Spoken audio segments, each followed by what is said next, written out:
Neo முதலீட்டாளர்கள் அனைவருக்கும் வணக்கம். நியோமேக்ஸில் முதலீடு செய்திருக்க 61,000 சில்லறை முதலீட்டாளர்களுக்கும் நெய்வேலி நியோ முதலீட்டாளர்கள் சங்க சார்பாக எனது வணக்கத்தை தெரிவித்துக் கொள்கிறேன். தற்சமயம் நடைபெற்று கொண்டிருக்கும் ஏல விவரங்களில் பல சங்கங்களும் பல தலைவர்களும் மனதேழுதிலும் ஒரு சிலவர்கள் கூறும் வார்த்தைகளை கேட்டு குழப்பத்திலும் தெளிவில்லாமல் முதலீட்டாளர்கள் குழம்பிக் கொண்டிருக்கிறார்கள். அவர்களுக்கெல்லாம் தன்னால் முயன்ற ஒரு சில விஷயங்களை தகவல்களையும் தெரியப்படுத்தி அவர்களை தெளிவு பெற செய்வதற்கு முயற்சிக்கிறேன். முதல்ல நமக்கு தேவை பணம். நம்ம பணத்தை கொடுத்துருக்குறோம், பணத்தை இழந்திருக்கிறோம். அவங்க நம்மள்கிட்டருந்து பணமாக தான் வாங்கினாங்க. அதனால் நம்ம திருப்பி பணமாக தான் கேட்குறோம்.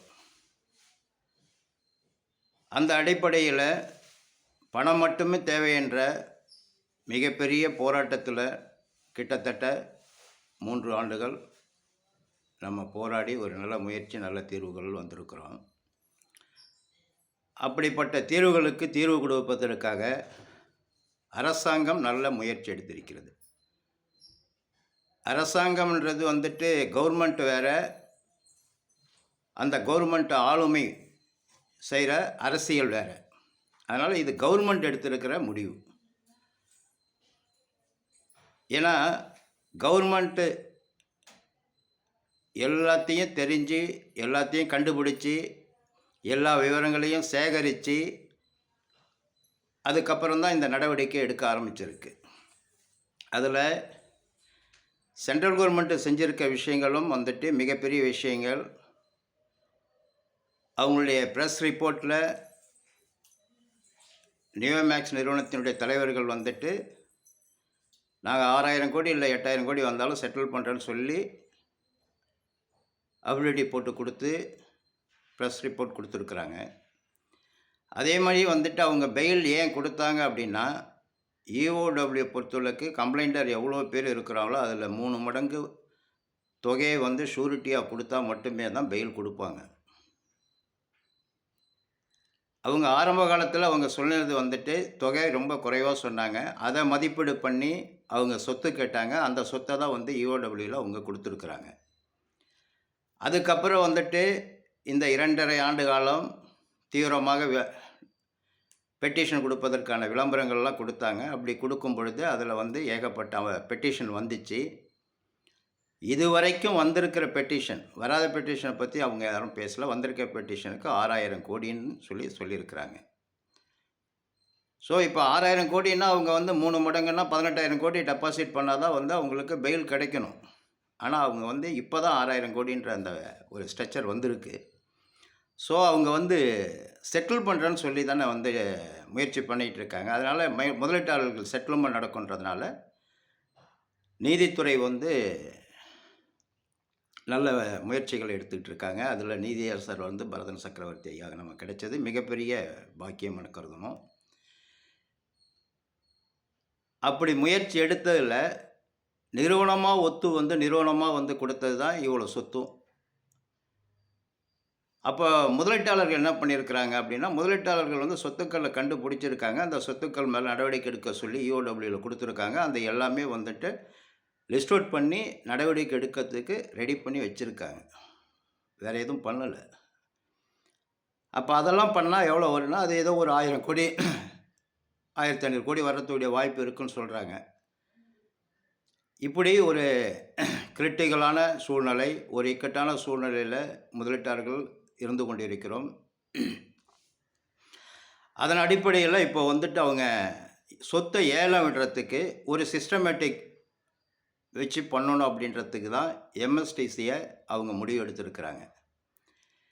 எம்எஸ்டிசின்றது வந்துட்டு ஒரு ஏலம் விட்டு அந்த பொருளை காலி செய்து அதை பணமாக்கி இஓடபிள்யூ கையிலும் கோர்ட்டு கையிலையும் டிஆர்ஓ கையிலையும் முத்தரப்பில் 3 பேர் கையிலும் பொறுப்பில் ஒப்படைப்பதற்கு மட்டுமே தான் எம்எஸ்டிசியுடைய பணி. இதை வந்து இன்வெஸ்டர் நீங்கள் எல்லாமே தெரிஞ்சுக்கணும். அப்படி இருக்கும்போது இப்போ நம்ம கோர்ட்டில் இருக்கிறோம், கேஸ் நடந்துகிட்ருக்கு, 61,000 கம்ப்ளைண்ட் இருக்கிறோம், நம்ம பணம் மீட்கிறதுக்கு இதன் மூலயமா என்ன சார் நம்ம பண்ணலாம் அப்படின்றது நிறைய பேருடைய கேள்வியாக இருக்குது. பணம் இருப்பவர்கள், மேலும் பணம் வைத்திருப்பவர்கள் முயற்சி செய்யலாம். இதில் வந்து கிட்டத்தட்ட 70% வந்துட்டு எல்லாருமே வந்துட்டு செட்டில்மெண்ட்டு, ரிட்டைர்மெண்ட்டுடைய அமௌண்ட்டு டோட்டலாக வந்துட்டு இன்கம் சோர்ஸுக்காக வச்சுருந்த அமௌண்ட்டை பேங்க்லேருந்து அப்படியே கேன்சல் பண்ணி நியோமேக்ஸில் இன்வெஸ்ட்மெண்ட் பண்ணியாச்சு. ஸோ ஒவ்வொரு கம்ப்ளைண்டரும் வந்துட்டு 0 ஆகிட்டாங்க. அந்த சூழ்நிலையில் இருக்கும் பொழுது அவர்கள் வந்து இந்த மாதிரி எம்எஸ்டிசி மூலயமா நிலம் எடுக்க முயற்சிகள் செய்வதற்கான வாய்ப்புகள் 100% கிடையாது. அதே வந்து முதலீடை போட்டு முதலீடுக்குன்னு பல பேர் முயற்சி செய்துட்டு இருக்கிற முதலாளித்துவம் உள்ளவங்க நிறைய பேர் இருக்கிறாங்க. பணம் இருப்பவர்கள் நிறைய பேர் இருக்காங்க, வசதி படைத்தவர்கள் நிறைய பேர் இருக்காங்க. அதில் இந்த முதலீட்டாளர்கள் பெட்டிஷனராக இருக்கிறதுல வந்துட்டு எனக்கு தெரிஞ்ச ஒரு 60-70% இன்வெஸ்டர்ஸ் வந்துட்டு டோட்டல் 0வாக இருக்காங்க. இவங்கெல்லாம் எப்படி ஏலம் எடுப்பது? முடியாது. முயற்சி பண்ணுறது கடினம்.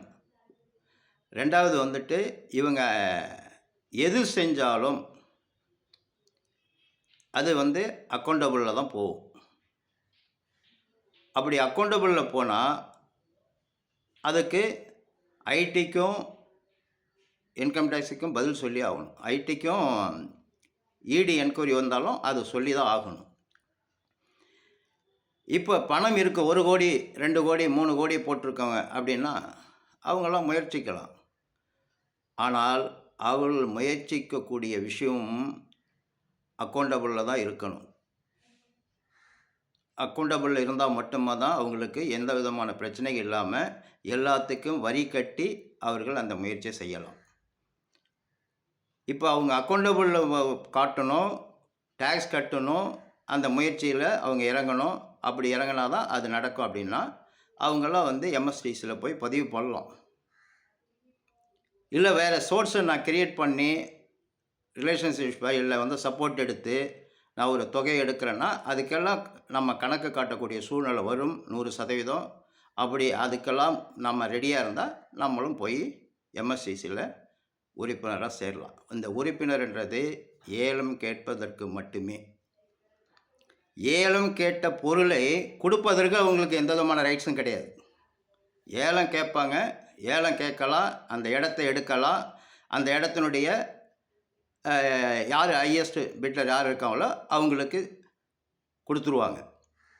அதை ஆர்கனைஸ் பண்ணுறது எல்லாமே இஓடபிள்யூ தான். வாங்கினாலும் அவங்க தான் வாங்கணும், கொடுத்தாலும் அவங்க தான் கொடுக்கணும். இவங்க பண்ணி ஏலம் டிஸ்போசல் பண்ணி லிஸ்ட் எடுத்து கொடுத்துருவாங்க. அப்போ நம்ம வந்து அதில் நம்பர் ஆகிறதுல என்ன பெனிஃபிட் இருக்குது? நிறைய யூடியூப்பில் நானும் பார்த்துட்ருக்கேன், நிறைய பேர் பேசிகிட்டு இருக்காங்க.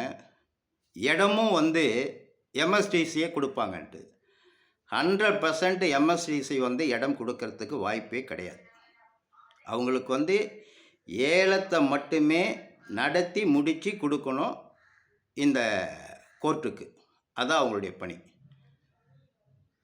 மற்றபடிக்கு அந்த இடத்தினுடைய டீட்டெயிலு, இடத்தினுடைய இடத்த ரிஜிஸ்ட்ரேஷன் பண்ணுறதுக்கு டாக்குமெண்ட்டு, அப்படி அந்த ரிசிப்ட் கொடுக்கறது, சோன்ஸை எந்த இதுவுமே எம்எஸ்டிசி வச்சுக்காது. அப்படி இருக்கும்போது ஒரு யூடியூப் மூலயமா பேசிக்கிட்டு இருக்கும்போது ஒருத்தர் சொல்கிறாரு, இடம் கொடுக்குறதுனால நாளைக்கு வந்து எம்எஸ்டிசியில் நம்பராக இருந்தால் தான் எம்எஸ்டிசி மூலயமா தான் இடம் கொடுப்பானா? அதுக்கு வாய்ப்பே கிடையாது. அது இடம் கொடுத்தாலும் இஓடபிள்யூ தான் கொடுக்கணும், பணம் கொடுத்தாலும் இஓடபிள்யூ தான் கொடுக்கணும், எது செஞ்சாலும் இஓடபிள்யூ தான் செய்யணும். டிஆர்ஓடைய தலைவரோட அது நடக்கணும். அப்படி இருக்கும் பொழுது மக்கள் பல பேர் பல முயற்சிகள் செய்கிறார்கள். ஏலம் எடுப்பதன் முயற்சிக்கு யாரும் தடையும் கிடையாது. ஆனால் அந்த ஏலம் எடுப்பதற்கான முயற்சி செய்யும்போது பல விஷயங்களை எங்கள் போல் யூடியூபர்கள் சொல்வதை கேட்டு நீங்கள் செய்ய வேண்டாம். ஏனால் கம்பெனி நிர்வாகத்தில் லீடர்களை நம்பி நீங்கள் செய்திருக்கிறீர்கள் முதலீடுகள். அந்த லீடர் உங்களை என்ன நிலையில் எடுத்துக்கொண்டு சென்றாரோ அதுபோல் இந்த யூடியூபர்கள் சொல்லும் வார்த்தைகளை எல்லாம் நீங்கள் கேட்டு அதுபோல் நடந்து கொண்டால் திருப்பியும் அதுபோல் நிலைமை உங்களுக்கு வரும் என்பது 100% நீங்கள் தெரிந்து கொள்ள வேண்டும். நீங்கள் ஒரு விஷயத்தை செய்யணும்னு முடிவு பண்ணிட்டீங்கன்னா, ஒரு பொருள் வாங்கிறதுக்கு 10 கடை ஏறுற மாதிரி இந்த விஷயத்தில் லீகலில் கரெக்டாக பார்க்கணும். ஃபினான்சியலில் கரெக்டாக நீங்கள் எடுத்துகிட்டு வரணும். இல்லைன்னா மாட்டுவீங்க. அடுத்தது வந்துட்டு லேண்டினுடைய டீட்டெயிலை கரெக்டாக நீங்கள் கிளியராக எடுக்கணும். அதுக்கப்புறம் இதில் எவ்வளோ இஷ்யூஸ் இருக்கோ அது எல்லாத்தையும் பேலன்ஸ் பண்ணுற அளவுக்கு உங்கள்கிட்ட கெப்பாசிட்டி இருக்கணும். ஒரு பட்டா வாங்கணும், ஒரு சிட்டா வாங்கணும், ஒரு ரிஜிஸ்ட்ரேஷன் பண்ணணுனாலே எவ்வளோ விஷயங்கள் இருக்குன்றது உங்களுக்கு நல்லா தெரியும். இதை நீங்களாக செஞ்சுப்பீங்கன்னா இல்லை, நீங்கள் 2 புரோக்கரை வச்சு தான் செய்வீங்க. ஒன்று பையர் சைடு, ஒன்று செல்லர் சைடு. அதுபோல் நம்ம பணம் போட்டு நம்ம கரெக்டாக நேர்மையாக பண்ணக்கூடிய வேலைகளில் எவ்வளோ விஷயங்கள் இருக்குன்றது உங்களுக்கு நன்கு அறிந்த விஷயம். இது சட்ட சிக்கலோட ஒரு பெரிய ஸ்கேமு. இந்த ஸ்கேமில் கோர்ட்டு எல்லா தலையீடுகள்லையும் அந்த ஒர்க்லோடு நமக்கு பணம் நம்ம பணத்தை பெறுவதற்கு நாம் முயற்சிக்கக்கூடிய வேலைகள் எல்லாம் இந்த கோர்ட்டு, EOW இதோடு இணைந்து பல அரசு நிறுவனங்கள் செயல்பட்டுருக்கு. ஆகையால் இவர்களுடைய முயற்சியில், இவர்களுடைய ஏல நடவடிக்கையில் மாற்றங்கள் நிறைய செய்வார்கள். அந்த மாற்றங்கள் செய்ய செய்ய ஏலங்கள் போகிறதுக்கான வாய்ப்புகள் நிறைய உருவாகும். ஏலங்கள் போய் அக்கௌண்டபிளில் பணம் வர வாய்ப்புகள் நிறையா வரும். அப்படி வந்தால் நமக்கு பணம் எப்படி கொடுத்தோமோ அதுபோல் நமக்கு பணம் நம்ம அக்கௌண்டில் வரும். அப்படி வாங்கிவிட்டால் நமக்கு எந்த விதமான சிக்கலும் வராது என்பது நீங்கள் தெரிந்து கொள்ள வேண்டும். இதில் என்ன சார் சிக்கல் அப்படின்னா, நீங்களே அதாவது EOW உங்களுக்கு கொடுத்தா, பணம் கொடுத்தா அது இழப்பீடு. அந்த இழப்பீடுக்கு எந்த விதமான ஐடியும் கிடையாது. அந்த இழப்பீடை நீங்கள் வேறு மாதிரி எடுத்துகிட்டு போகும்போது, அந்த பெறுவதற்கான முயற்சிகளை அரசு தரப்பில் எடுத்துகிட்டு போகும்போது ஒன்றுக்கும் டேக்ஸ் கட்டுறீங்க. டேக்ஸ் கட்டும் பொழுது அதனுடைய ஹைக்கு, அதாவது 10 லட்ச ரூபா பொருளை 2 லட்ச ரூபா பாண்டை வச்சு 8 லட்ச ரூபா எடுக்க அந்த 8 லட்ச ரூபாக்கான அக்கௌண்டபிள் ஆகும். இப்படி ஒவ்வொரு அந்த 8 லட்சன்றதில் ஒரு கோடியை போட்டு எடுத்து அந்த கோடியும் அக்கௌண்டபிள் ஆகும்.